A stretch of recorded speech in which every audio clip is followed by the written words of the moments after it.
Like, it was still there the next day. Oh my gosh, I really couldn't feel my arm. So I'm here to give an update on my Kienbocks journey. I hope this helps whoever it can. I had my surgery December 17th. I think the whole surgery took about 4 hours. I went in around 3:30-ish, I think, and then I remember waking up, and then by the time I got back to my husband, I remember it was like about 8.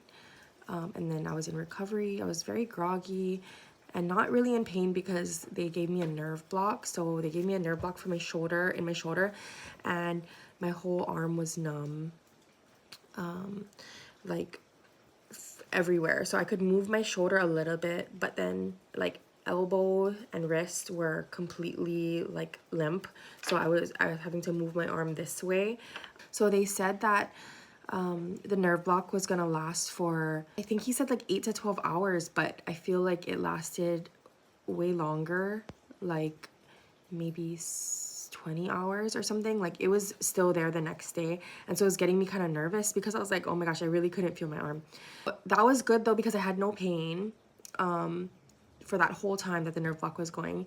And then after that, it started aching, and so I took I was prescribed, well, I had Tylenol, and then I was prescribed a narcotic medication, and I would take that also. Yeah, so I was taking that kind of, not regularly, but I would say like I was taking it how it was prescribed. But as the days went on, I needed it less and less, so I would take it maybe like twice a day, or and then I would just put Tylenol in between, so it wasn't too bad.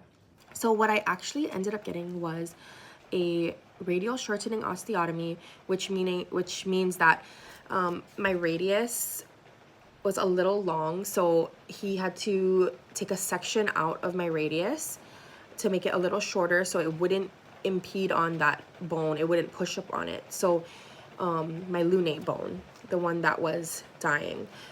So I shortened my radius. I have plates and screws in there now, and then my lunate bone, what he did was he went in there, he drilled out a hole, and he dug out all the old yucky bone because it was like dead basically, and then he took a piece of bone from my radius, somewhere in my radius, and he plugged it into the lunate, and he stuffed it with good bone, and then he anchored a artery on to give it its own blood supply. And so hopefully the goal is that now my lunate has good blood supply, and it will harden and it will heal, and the fracture that I had will heal, because there was no good blood flow, it would never heal. I just kept re-breaking it probably, or it just didn't have the chance that it needed. So now that it has good blood supply, I'm hoping that it heals, and then I won't have that pain. And he was actually very surprised that when he went in there, my cartilage around my lunate was still intact and healthy, and so he said I didn't lose any like